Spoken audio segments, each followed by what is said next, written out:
بسم اللہ الرحمن الرحیم. ڈیئر اسٹوڈنٹس، السلام علیکم. فیضان Attar on line study YouTube channel میں آپ کو خوش آمدید کہتے ہیں. میں ہوں آپ کا اردو ٹیچر جمیل احمد. آج کی اس ویڈیو میں ہم کلاس نحو کی اردو الف کی کتاب کے صفحہ نمبر 47 پر موجود سبق جس کا نام آرام و سکون ہے، اس کے اہم نثر پاروں کی تشریح کریں گے. عبارت نمبر 1 ہے، صفحہ نمبر 47 پر موجود ہے. عبارت ہے: جی نہیں بیگم صاحبہ پہلے کبھی واپس نہیں آتے. یہاں تک ہے. حوالے متن میں سبق عنوان آرام و سکون، مصنف کا نام سید امتیاز علی تاج. الفاظ معنی میں تردد، فکر، پریشانی، معائنہ، ملاحظہ کرنا، خوب غور کرنا، تکان، تھکاوٹ، حرارت، بخار، غالباً، شاید. تشریح دیکھتے ہیں. میاں اشفاق صاحب بیمار ہو جاتے ہیں. ان کی بیوی اپنے میاں کے چیک اپ کے لیے ڈاکٹر کو بلاتی ہے. ڈاکٹر صاحب کہتے ہیں کہ بیگم صاحبہ پریشانی اور فکر کرنے کی کوئی ضرورت نہیں، میں نے انہیں اچھی طرح ملاحظہ کر لیا ہے، صرف تھکاوٹ کی وجہ سے بخار ہو گیا ہے. ان دنوں آپ کے شوہر شاید کام بہت زیادہ کرتے ہیں. بیوی جواب دیتی ہے کہ ڈاکٹر صاحب ان دنوں کیا ان کا ہمیشہ یہی حال ہے کہ صبح 10 بجے دفتر جا کر شام 7 بجے سے پہلے کبھی واپس نہیں آتے. عبارت نمبر 2 ہے، صفحہ نمبر 47 پر موجود. جبھی تو میرے خیال میں یہاں سے لے کے کام بے طرح زوروں پر ہے.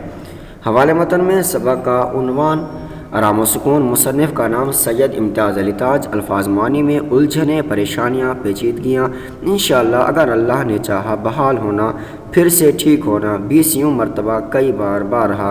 نصیب دشمنوں کے مقدر میں ہو، ہاتھ دھو بیٹھنا، محروم ہو جانا، خاک اثر نہ ہونا، ذرا بھی اثر نہ ہونا، بے طرح زوروں، بہت زیادہ بے ڈھنگا. ڈاکٹر صاحب جب میاں اشفاق صاحب کے کام کے اوقات کار کا سنتے ہیں تو کہتے ہیں اسی لیے میرے خیال میں انہیں دوا سے زیادہ آرام و سکون کی ضرورت ہے. کاروبار کی پریشانیاں اور پیچیدگیاں ایک بھی دن آرام و سکون سے گزرا تو طبیعت اگر اللہ نے چاہا تو پھر سے ٹھیک ہو جائے گی. بیوی کہتی ہے کہ کئی بار کہہ چکی ہوں کہ اتنا کام نہ کیا کرو، صحت سے محروم ہونا تمہارے دشمنوں کے مقدر میں ہو، کہیں ایسا نہ ہو کہ زیادہ کام کرنے کی وجہ سے صحت سے محروم ہو جاؤ. مگر ان پر ذرا بھی اثر نہیں پڑتا. ہمیشہ یہ کہہ دیتے ہیں کہ کیا کروں، ان دنوں کام بہت زیادہ بے ڈھنگا ہے. عبارت نمبر 3 صفحہ نمبر 48 پر موجود ہے. ایک بات عرض کروں، یہاں سے لے کے پرندہ پر نہ مارے گا. حوالے متن سبق عنوان آرام و سکون، مصنف کا نام سید امتیاز علی تاج. الفاظ معنی میں شور و غل، ہنگامہ، شور شرابہ، اعصاب پٹھے، مضر، نقصان دہ، تقویت، طاقت، اطمینان، تسلی. پرندہ پر نہ مارے گا، بالکل شور نہ ہوگا. تشریح. ڈاکٹر صاحب میاں اشفاق صاحب کا چیک اپ کرنے کے بعد واپس جاتے ہوئے کہتے ہیں کہ بیگم صاحبہ ایک بات کہنا چاہتا ہوں کہ میاں صاحب کے کمرے میں ہنگامہ اور شور شرابہ نہیں ہونا چاہیے، کیونکہ اس کا پٹھوں پر بہت برا اثر پڑتا ہے.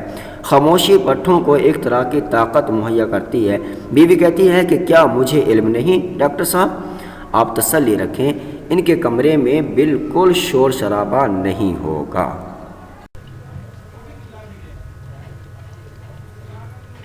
ویڈیو کو لائک اور شیئر کریں، چینل کو سبسکرائب اور بیل کو پریس کریں.